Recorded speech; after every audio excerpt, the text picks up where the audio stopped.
some light on the matter. Nikki, hello. Nikki, come on then. Come on, do some of that. Hi guys, my name is Crystal. Welcome to my YouTube channel. Welcome all subscribers. Welcome new. If you like my videos, please press the like button. Please do subscribe. I'm in the comfort of my own home, right? So I'm going to wear my cosy bed socks and my slippers. That's my prerogative. I'm in my home. I'm trying to keep warm. The cost of heating is phenomenal.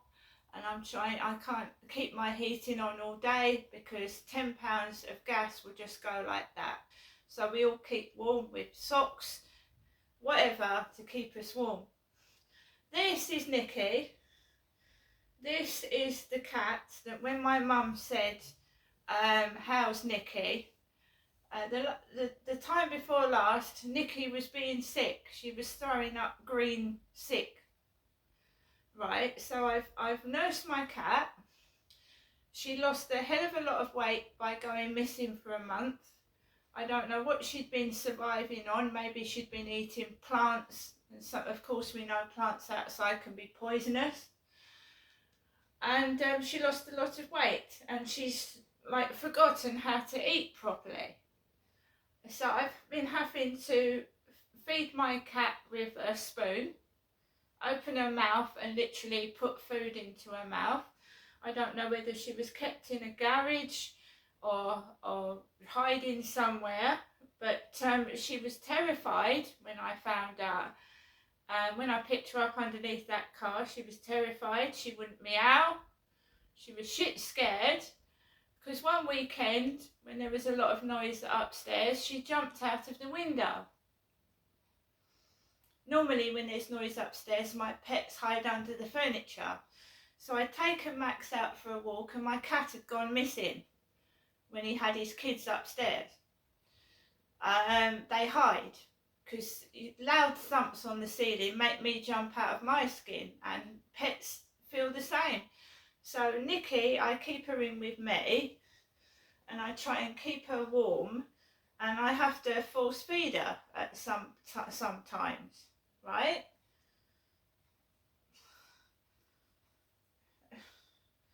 We all know that we was having messages from this stalker on Facebook. She's outside the travel lodge. She's surviving on scraps because there is a stalker that thinks it's funny my cat went missing. Telling me it's okay, it's eating scraps out of the travel lodge. She was nearly dead when she was found. Almost dead. And I really despise people laughing at me and what me and my pet went through, thinking it's funny when she could be dead right now. So she's in with me at the moment. So my mum again asked me, how is your pets this morning? You heard the phone call. The field was absolutely covered with people letting their dogs loose, and Max is a tiny dog. So normally when I'm out walking, I'm avoided like the plague and the field is empty. It was absolutely bombarded with people. There was a guy that had a dog similar to Charlie's dog Samir on the field with a beanie hat on. I'd walked around the riverside, around the bottom. It's called Common Creek Wharf, on my own with Max after my mother's phone call. I just kept myself to myself. It's a sunny day. People had hoods over their heads, funny hats on. Charlie wears a leathery bucket hat. I wasn't wearing a hat this morning. My hair isn't auburn either, it's ginger. It's not auburn. I use a copper hair dye. It's copper, actually, copper coloured.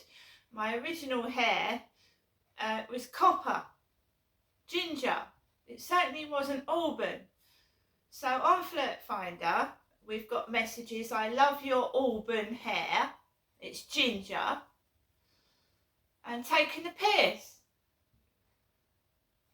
I don't want to look like a model walking down the street, walking my dog. I'm a normal, raw human being, a female that's been through domestic violence and other bad things. And I don't go out dressed like a model to walk my dog around a dirty, muddy dog field. Who does? Dressed like you're on a catwalk going around a muddy, dirty dog field with dog shit on it. Really? I'm not dressing up for no one. I'm being myself. You get ready like a dog's dinner and then they don't even turn up for a date. So fuck that. Anyway, I walked around Concrete Wharf towards the co-op. Usual.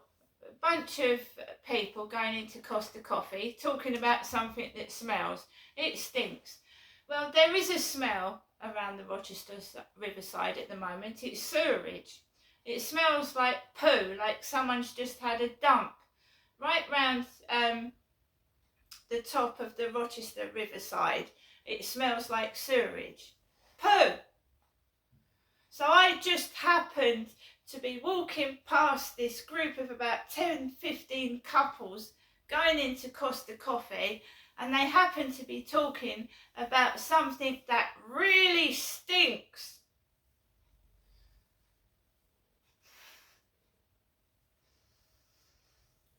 So I walked onto the field. There's loose dogs everywhere, people letting their dogs run all over the place. I'm keeping Max right to my side and we're just walking around the field together, okay?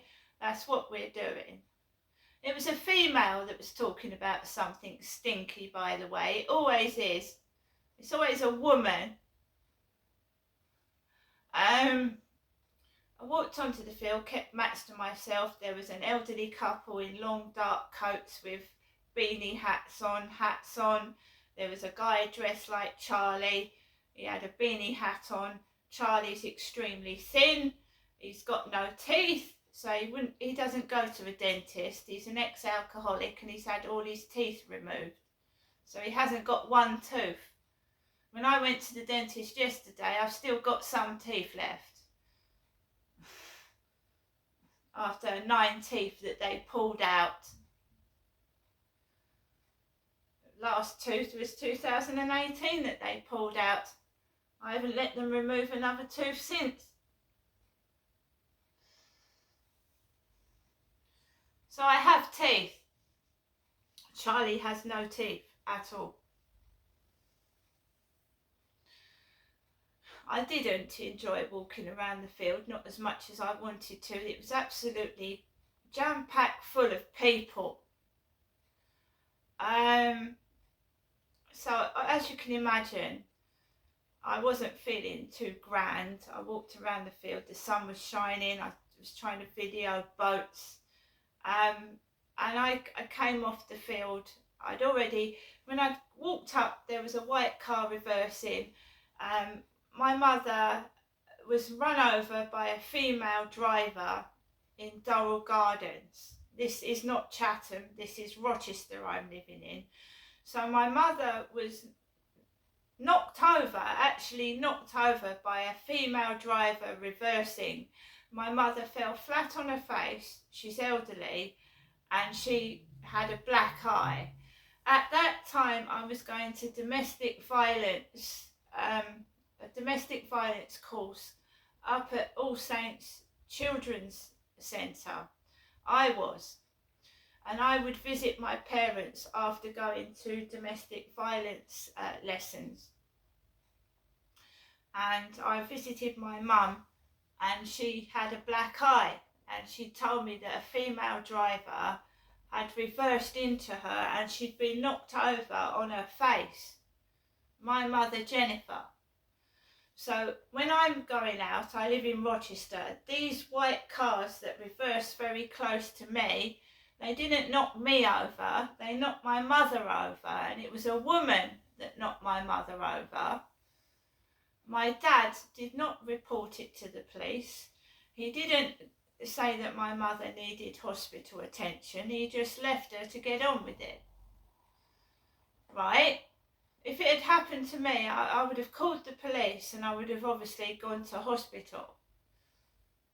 Otherwise, these people are going to get away with it, aren't they? We need to find out who these people are that are doing these things. And if you don't report it, these people are going to get away with what they're doing. She was knocked over. That's why I report it. I don't let people get away with it. Because I don't know why and what my father was involved in, but he must have been involved in something quite bad and they're trying to cover something up. Now, Derek's dead and it's still going on and I don't know why. I was in Primark yesterday and I was in a queue to get my shopping and it felt like a comedy. Grogosaurus, where are you? What you up to? Grogosaurus, my dad's nickname for himself was Derek Grog. Grog, slang for beer. My dad was a beer drinker. He used to have all sorts of beer, funny named beer. So and then when I get served, counter number 9 it was, cashier number 9. I go down to cashier number 9 and she's chewing gum. Not staring at me, no professional like, how are you, hello. She's chewing gum while I'm trying to pay for my pyjamas. Chewing gum. You're right. Yum on a gum. No professionalism, just chewing gum. I didn't say a word because I'm going to write a customer service review about Primark Chatham and it's not going to be very good at all. Chewing fucking gum while you're talking to somebody at the counter. Worse than the police officers I've encountered. Why do you need to chew gum? Can't you sip on a bit of water if you've got a dry mouth? Yeah, it was disgusting. Appalling service. I've got a message from Norris today. Norris, can I meet you in real time? I live in London. They want to meet me in real time. So what am I living in? What is this not real time? Am I not meeting real people? They want to meet me really in real time, whatever that means. I said, no. Can I call you? I said, no. I'm sick of this bollocks. Sick of it. When we go back to the dentist, right, I'm going to tell you exactly what happened from start to finish. Walks into the dentist, you've got 3 or 4 receptionists. Do you need that many? Do you need that many? They're all yapping to each other when they should be doing their job, yapping. They're normally talking about what they're eating or who's on Facebook. This time they were talking about balloons. And Maddie, who's in charge of that dental surgery. So they were talking about Maddie, kept saying the word Maddie, Maddie, Maddie. I booked in, I sat down, they giggle, don't they? They giggle. I've got a YouTube channel, other people have YouTube channels. They should be professional, they shouldn't be giggling and being silly.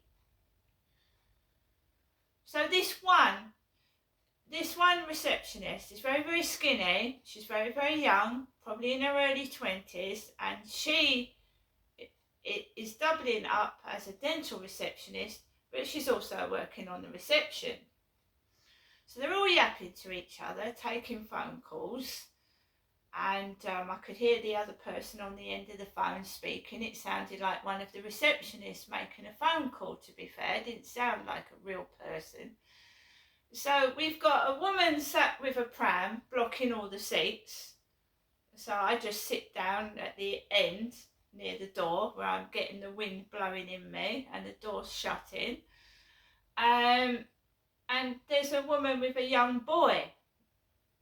So there's a woman with a young lad.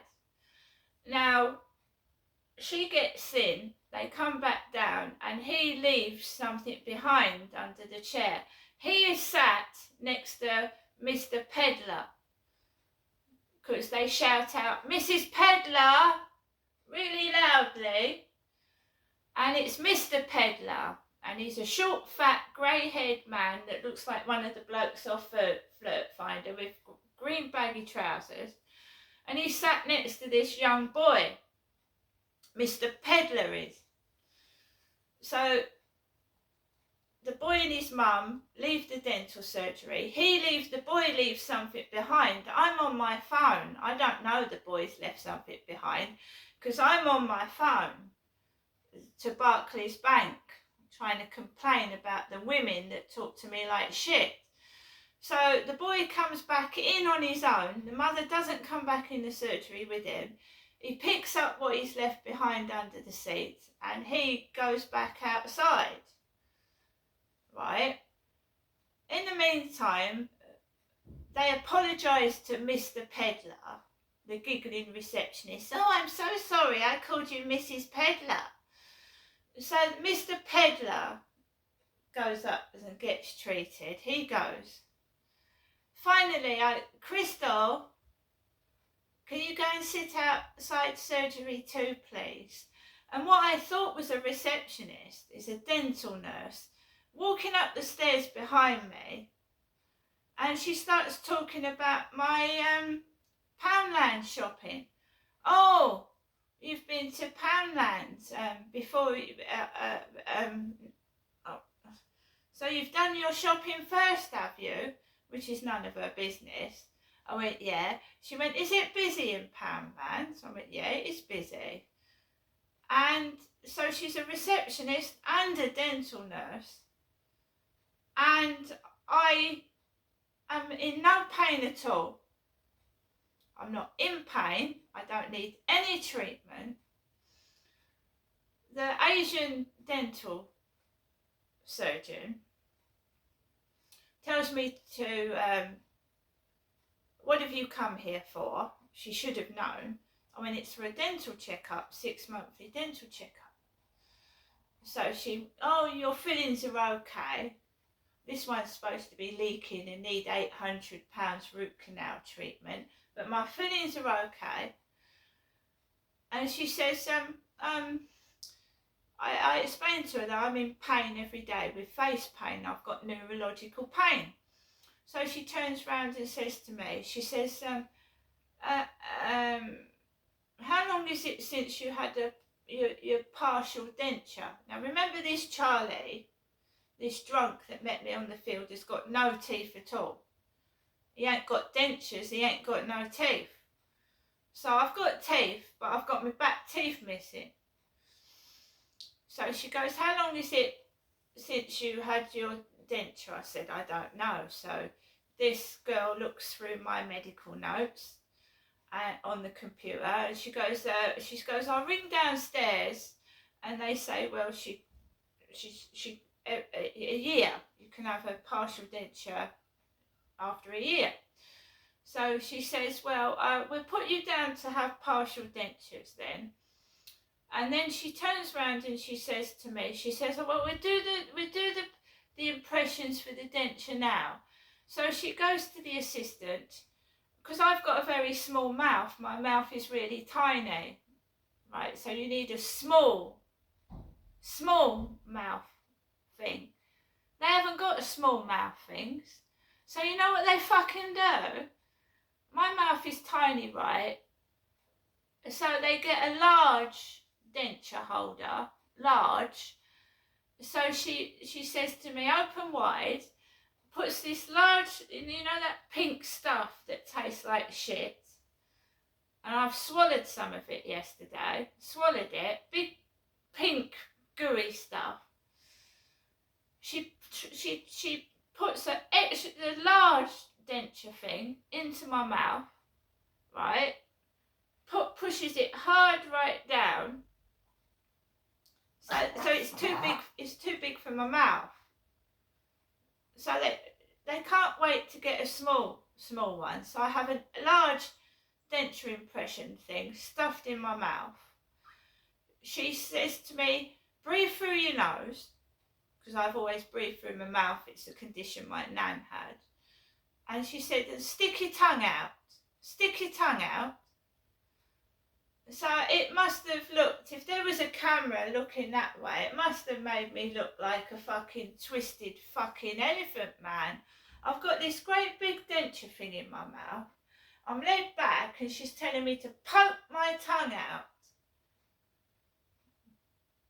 It's in there for a bit. She pulls it out. Then she does the top one, which isn't so bad as the bottom one, because I don't know how she's going to make a proper set of partial dentures with two completely different denture holder things of a different size. I haven't got a clue. But I felt a fucking idiot. It was painful, especially because the extra large denture holder had widened my mouth bigger than it was. It hurts. I've got ulcers all over my tongue and down my neck where I've swallowed the plastic thing. What it is, it's like soft denture stuff. And I wasn't offered water, I had to ask for it. And it hardens up. And I swallowed some of it. And last night I was almost sick, vomiting, fucking pink shit up out of that had got stuck down my throat. Pink plastic denture shit. So that is what happened, all of it. She tells me that I need to come back in 3 weeks. 3 weeks. And remember that there was a kid sat next to Mr. Peddler. A child. In that waiting room. Now I've got someone saying they want to meet me in real time. Really, for real. It's not the worst dental experiences I've had. No, it's not by a long shot. But how do I know that was a real patient? Mr. Peddler next to a boy. How do I know that he was a real patient having real treatment? I was spoken to yesterday by a really rude, nasty woman at Barclays Bank. I don't even know who's dealing with my bank money, my money. I can't even transfer money, which is mine. The only reason I got served yesterday at the bank was because somebody was talking to me on the phone and they got worried. They got worried because my mum last Saturday offered me my father's fucking walking stick, Derek's walking stick, and there was a long queue in there.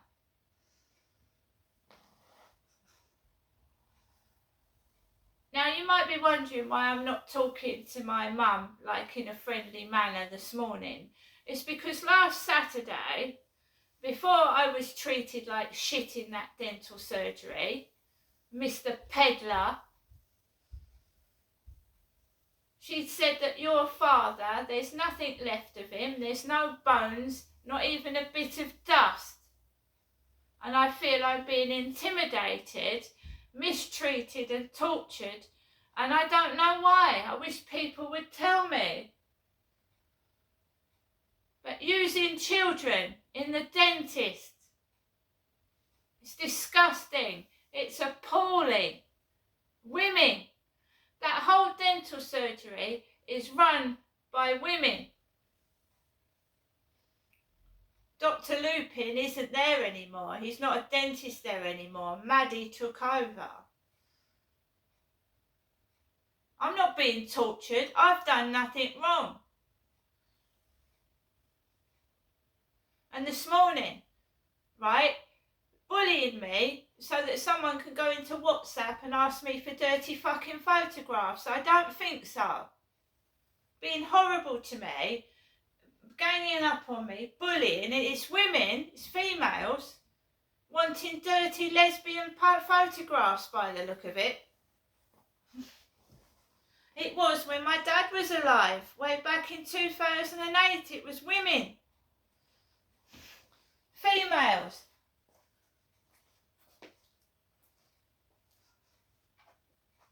I think you've got enough photographs of me, don't you think so by now? You paper in your toilet with it. You're papering all your fucking house with my photographs, are you pervert? Jesus. I'm going now. But it'd be interesting to go back to that dentist in 3 weeks' time and see if Mr. Pedlar's there again.